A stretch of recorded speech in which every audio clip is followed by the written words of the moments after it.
And now, Roma Wines, R-O-M-A, made in California for enjoyment throughout the world.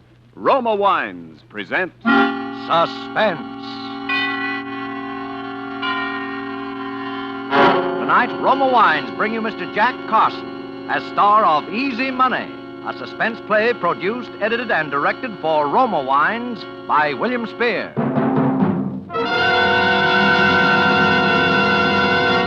Suspense, radio's outstanding theater of thrills, is presented for your enjoyment by Roma Wines. That's R-O-M-A, Roma Wines. Those excellent California wines that can add so much pleasantness to the way you live, to your happiness in entertaining guests, to your enjoyment of everyday meals.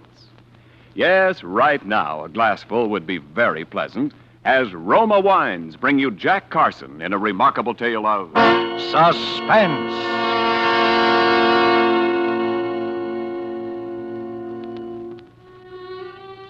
The night I'm telling about, that Easy Money was hanging up there somewhere just waiting to fall right into my lap. I didn't even know it. All I knew was I had business elsewhere. I was playing the piano at Mario's over in Brooklyn, but that night I slipped out early. I didn't even tell Ellen. I just left. Because for the first time in 14 years, I had a purpose in life, a plan, an objective, and I wanted to think. I was sitting in Gus's grill over a cup of coffee, still thinking, when I looked up suddenly, and there was Ellen.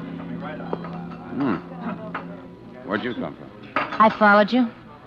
I think I'll have something to eat, too. Girl can sure work up an appetite chasing a man. Look, go away, will you? I'm depressed. That's all the more reason you need me, darling. The food here is terrible. Some of Gus's customers have to be treated for shock. Let's go somewhere else. This is the only place where my credit's still good. I stopped at your rooming house yesterday.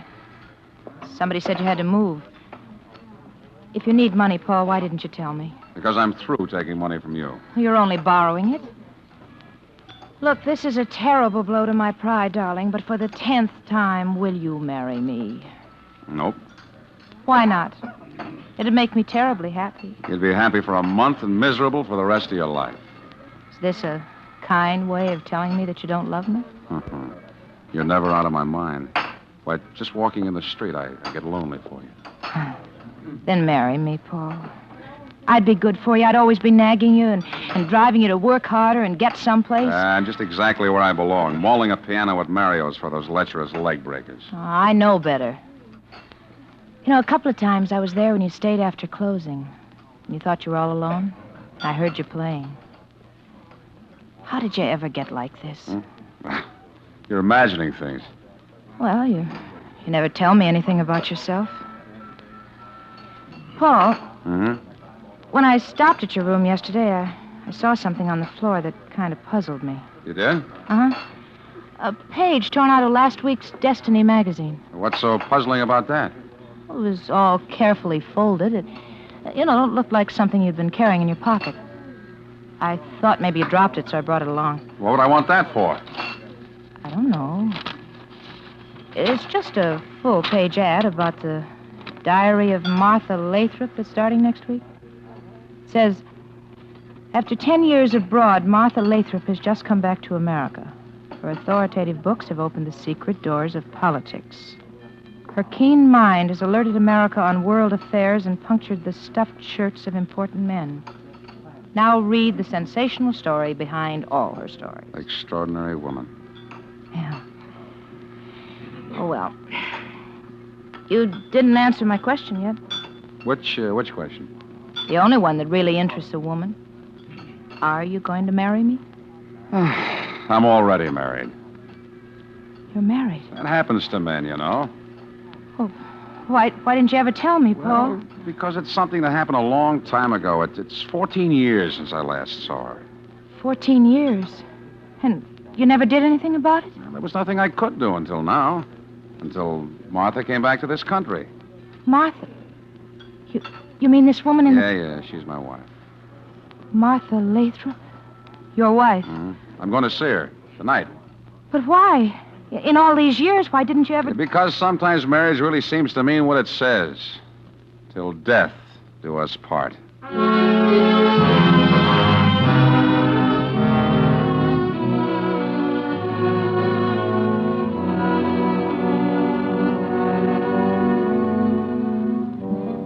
I left Ellen and went up there. She was living in a big converted brownstone on Gramercy Place, overlooking the park. The door was opened by a rough-looking character who would have been a lot more convincing as a private dick than as a butler, which is what he was apparently supposed to be. For a moment, I wondered if he knew anything about me.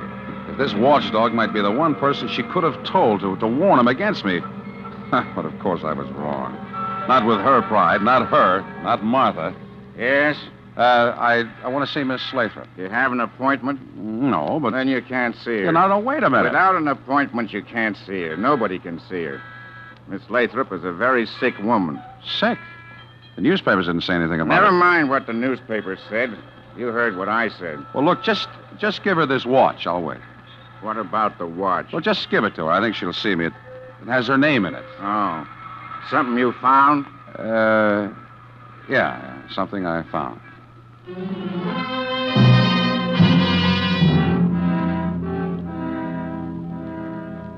He took the watch and went upstairs. I knew the watch would work because Martha herself had given it to me as a wedding present. I knew exactly how it would work, up to a point. And if she still wouldn't give me what I wanted, I was ready for that, too. But there was something about the whole setup that I didn't get.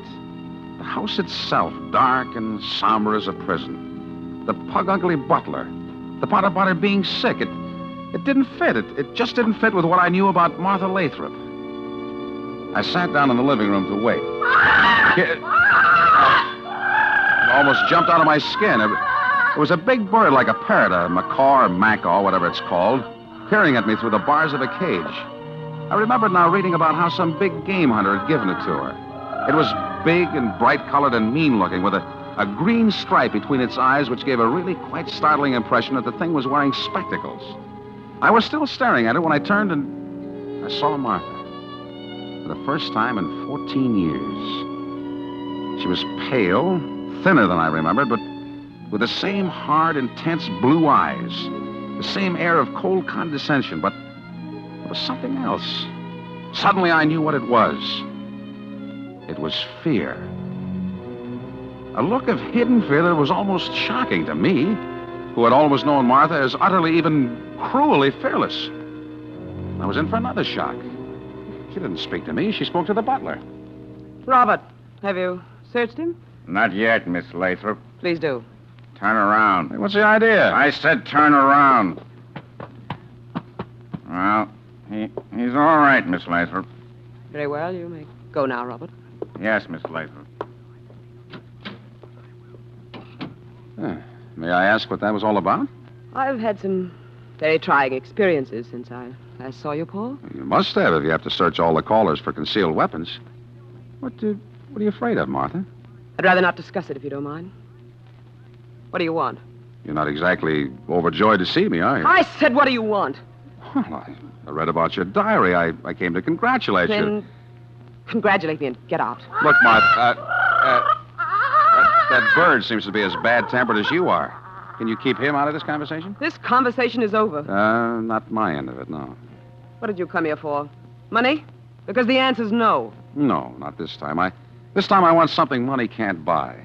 One of the very few things it can't. What's that? To be free, Martha. Why? So that I can marry again. Did I happen to say something funny? I suppose to some people love isn't funny, is it? Wasn't to me when I married you. That was the one bad miscalculation I made in my life. I know. I knew that first time you went to Paris for a newspaper, I'd never see you again. You said going away would only be temporary, but as the French say, there's nothing so permanent as the temporary. Why didn't you get a divorce then? Why didn't you think then that someday you might want to marry again? After my experience with you? My dear Martha, what I thought of women after that isn't fit language even for your ears. But you weren't above taking money from a woman, were you? You weren't above forging checks with my name, were you? I needed it. And I knew your vanity. That was my temptation and my safety. That you couldn't bear to look ridiculous by admitting that you had a no-good bum of a husband. We made our bargain. I could have sent you to jail. I still can't remember that. Now, why didn't you divorce me? Because you didn't want me, but you couldn't bear the thought that I might be completely free of you. That's ridiculous. Someone once said that we kill the thing we love. Are you trying to say I still love you? You? Oh, maybe in a twisted sort of a way. Because mine was the only love you ever really had. Maybe somewhere deep in your mind you're trying to keep the bleached bones of it. I'm not completely mad. I wonder, Martha. I've always wondered. Get out of here! Without an answer, without my freedom? The answer's no. Never, do you hear? Never. Now, get out. All right, Martha. But never is a long, long time.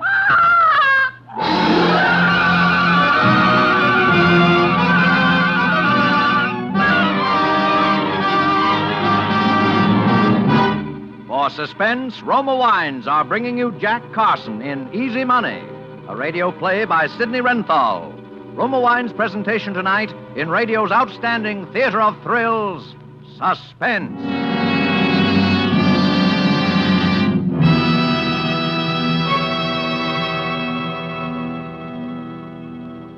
Between the acts of Suspense, this is Ken Niles for Roma Wines.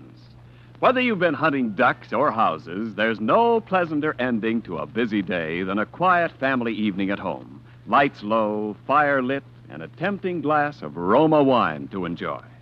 For Roma California Sherry, Port, or Muscatel add mellowness to any occasion. And better tasting Roma wines are sure to please, because more Americans enjoy Roma than any other wine. To give you better tasting wine, Roma starts with California's choicest grapes. Then, with winemaking resources and skill unmatched in America, Roma guides this abundant grape treasure unhurriedly to tempting taste perfection. Later, at peak taste richness, Roma selects from the world's greatest wine reserves for your pleasure. Take advantage of Roma's present low prices. Buy Roma by the case. Buy now for the holidays and save on Roma, America's favorite wine. And now, Roma Wines bring back to our Hollywood soundstage Jack Carson in Easy Money, a tale well calculated to keep you in suspense.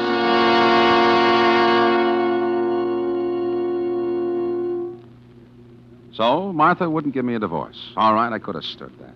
But that business about sending me to jail, that was different. And I knew my Martha. And I knew that now that she was back from Europe and could do it, she still hated me enough so that someday she'd yield to the temptation and would do it. Yeah, but that was all right, too. Martha wanted to play that way. I was ready. I was way ahead of her. In a place like Mario's, the customers we have, you can get a hold of almost anything you want if you know who to ask. So the first thing I got was nitrazine because it was the easiest and one of the deadliest. And the next was a bunch of keys, passkeys. And that was all I needed. So the next night after I left Mario's, I just waited out in the park across the street. I was prepared to wait there every night for a week if I had to. But it was less than an hour. A taxi drove up in front of the house. A well-dressed, well-heeled-looking gent got out and went in. The taxi waited. In about 10 minutes, he came out again with Martha, and they drove off. A little time after that, the butler left. I walked across the street. And the third key I tried let me in the door.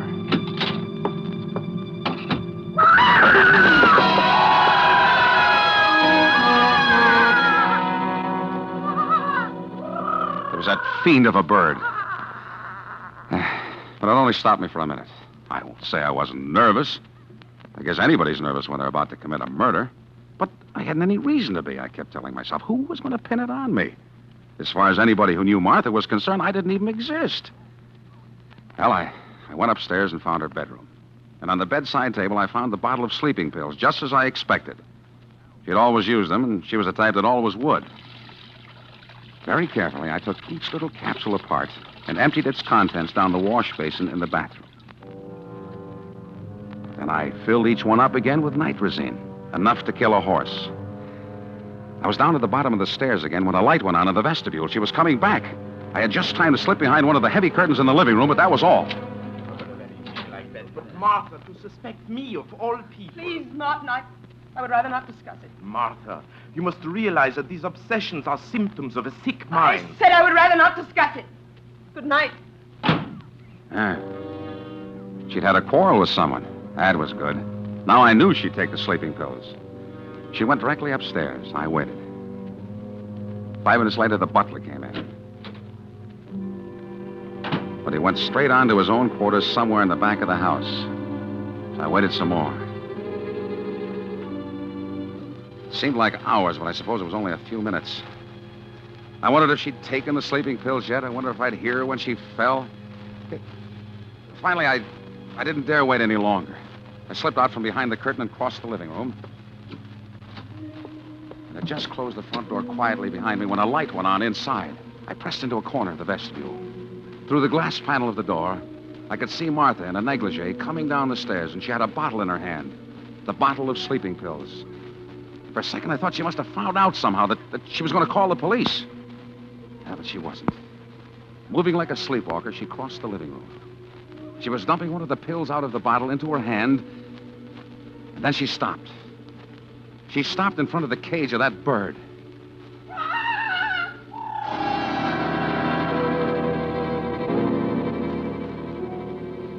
Suddenly, I saw the whole thing. The tough butler who said she was sick and searched people for weapons, the fear behind her eyes, the man she just quarreled with about obsessions and symptoms of a sick mind. Martha was insane. I watched while she took the sleeping pill in her fingers and held it through the bars of the cage for the bird. I saw the bird grab it in his beak, but I didn't wait for the rest. Softly as I could, I opened the outer door and went down to the street. Martha was insane. And because she was insane, because she thought people were trying to kill her, I couldn't kill her. Nobody could ever kill her.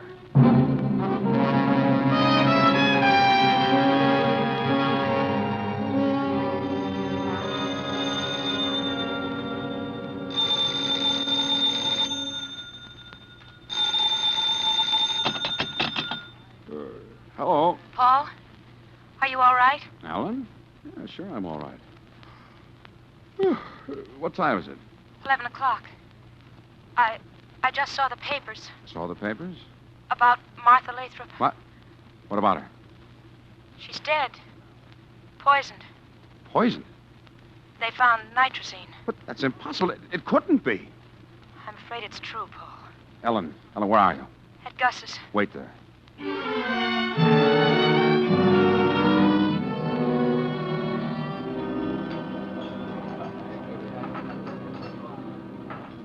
Paul, let's go away. With what? I've got a little money.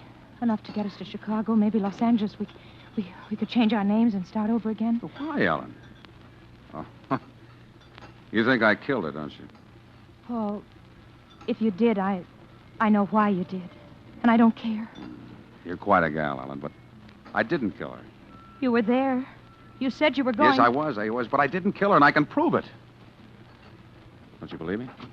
Okay, paper. Paper, here you are. Read all about extra paper. Wait a minute. Give me a couple of those. Yes, sir, here you are. All about the big murder. Murder? Yes, sir, you... Okay, pal, thanks. Paper, All right, now, Peter. Okay, take it easy, will you? I gotta make a living, too. Paul, Yeah. it wasn't you. Oh, Paul. Dr. Martin Osterman. That must have been the guy she went out with last night. And they've got him cold. They quarreled publicly, a big restaurant. She said he was trying to poison her. He'd given her the prescription for the sleeping pills that killed her. Ellen, how would you like to have some real money and earn it? Easy money. Money? This Osterman is rich, filthy rich. But, Paul... If I can prove I didn't do it, I can prove that he didn't do it.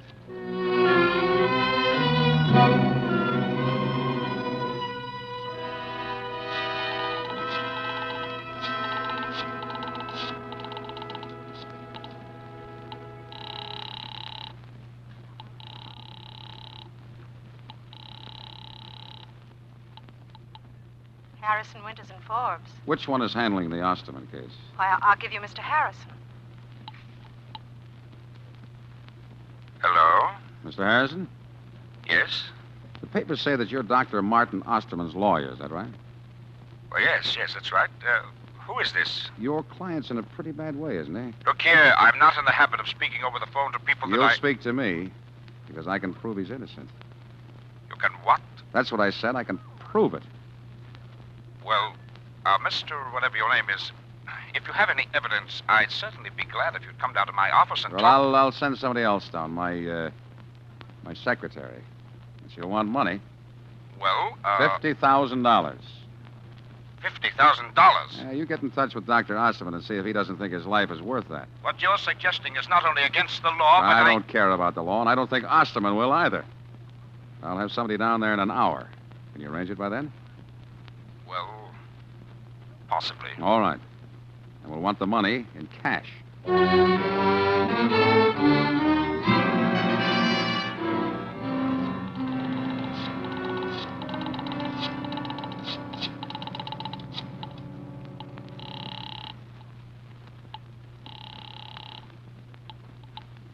Harrison, Winters, and Forbes. There's a young lady waiting for this call in Mr. Harrison's office. I want to speak to him. Oh, yes. Hello? Paul, Ellen. Have they given you the money? Yes. Did you count it? Yes? All right, put Harrison on, and then start for Grand Central Station. All right, Paul. He wants to talk to you. Thank you. Hello? Mr. Harrison? Yes. All right, here's the dope. Martha Lathrop was not murdered. She committed suicide. What? Suicide? And here's the proof. She was suffering from delusions. She thought people were trying to kill her, poison her, and so on. Dr. Osman confirms that, of course. Yes, he... What he doesn't know is that it had gone so far she was trying out things she ate on that big parrot she had. The macaw? Yeah, the butler will confirm that. Anyway, she tried out those sleeping pills on the bird before she took them. And you'll find a dead bird in the house to confirm that. Good heavens. So she knew those pills were poison before she took them. Martha Lathrop killed herself.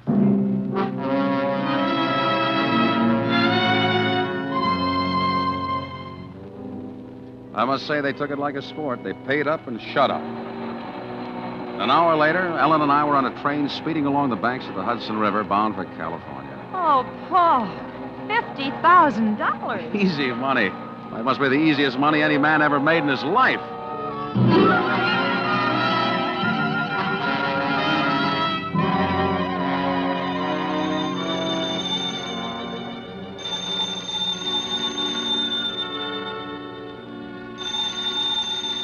Must have been about 2 weeks after we got to California that I got the phone call. This Mr. Bentley? Yeah? My name's McNulty. I run a pet shop downtown. You must have the wrong number. Oh, no, I don't think so. I got something down here you might be interested in. A bird. A bird? Yeah, a macaw. Real beauty. Got a green stripe between his eyes. Makes him look exactly as though he's wearing glasses. You interested? No. No, I'm... I could easily bring him up to show you. I got your address. No, I said I'm not interested.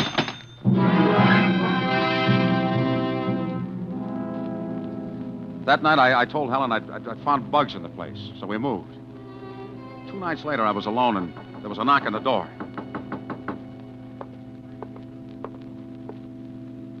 Mr. Bentley? What do you want? I brought the bird anyway, Mr. Bentley. I thought sure you'd want him when you saw him. Look, I said... had quite a time finding where you'd moved to, though. Oh, look, isn't he a beauty? Look, I told you that Ever see one like him before? Oh, they're very rare, very rare. What made you think I'd want him? I just thought you would. Don't you want him? How much? Well, now, like I say, that's a very rare bird. 500? Oh, yes, that'd be all right, Mr. Bentley.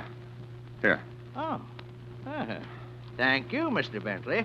And I'm sure you'll enjoy it. Now, get out. Yes. Good night, Mr. Bentley.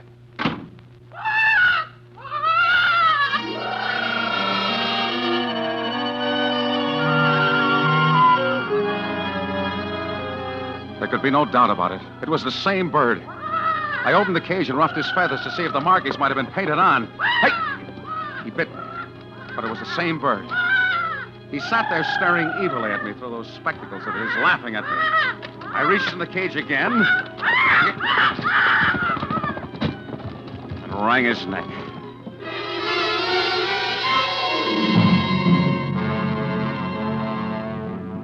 I wrapped the body up in a newspaper. I got a shovel out of the garage. I drove about 5 miles up Topanga Canyon and parked in a side road with my lights out. I went down into the canyon and started digging. I dug like a madman. The sweat was running into my eyes, and I was gasping for air, and suddenly a light was shining full in my face. All right, Bentley. Wait, the bird is dead. I couldn't have done it. I couldn't have killed her. The bird is dead!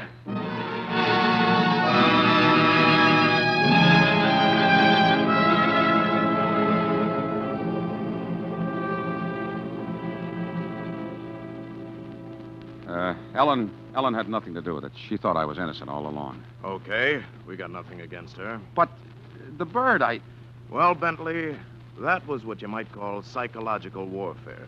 We knew you were guilty, though, when you bought it. I mean, the poison. Oh, we found poison, all right. Still traces on its beak and claws when we got there. But there was one thing we couldn't understand for quite a while. Dr. Ditmars of the Bronx Zoo finally tipped us off. But if Martha took the poison, I saw her give it to that bird. I saw the bird gobble it up. Why didn't it die? Yeah. You see, with this nitrazine, some birds can take that stuff by the spoonful, and it won't even faze them. You just picked the wrong kind of poison. And the wrong kind of bird.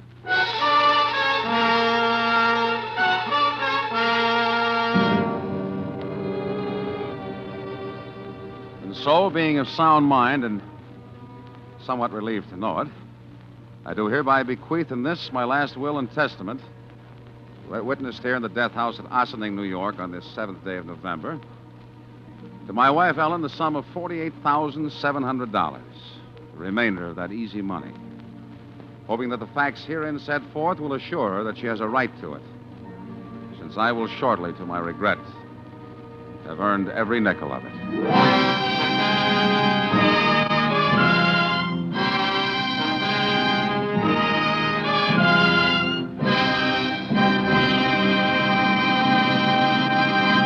Suspense. Presented by Roma Wines, R-O-M-A, made in California for enjoyment throughout the world. This is Ken Niles presenting our suspense star of the evening, the handsomest man in Hollywood, Jack Carson. Jack, you can stop twisting my arm now. I said it. Oh, I suppose I'm not really the handsomest, just one of the best looking. Well, Jack, when it comes to looks, I'll take Hedy Lamarr. But as an actor, believe me, Jack Carson ranks with the best. Gee, thanks, Ken. I'm sorry about your arm. Oh, that's all right, Jack. My arm is still in good enough shape to give you this gift basket of fine Roma wines with the compliments of Roma, your host tonight. Wonderful. That's a grand present, Ken. Why, thanks to Roma.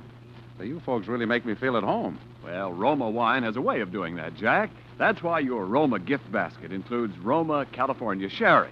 When friends drop in, share with them golden amber, fragrant Roma Sherry.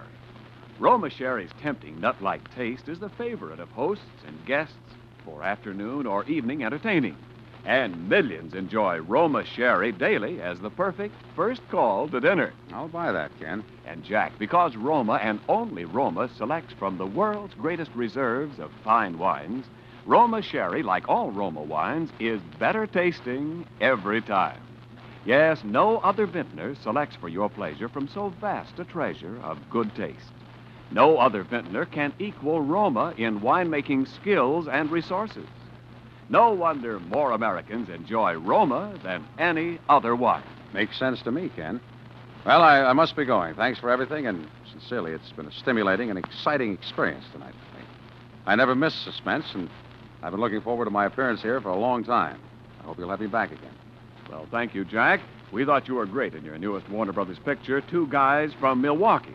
And we'll be hearing you on your regular Wednesday night show for Campbell's Soups.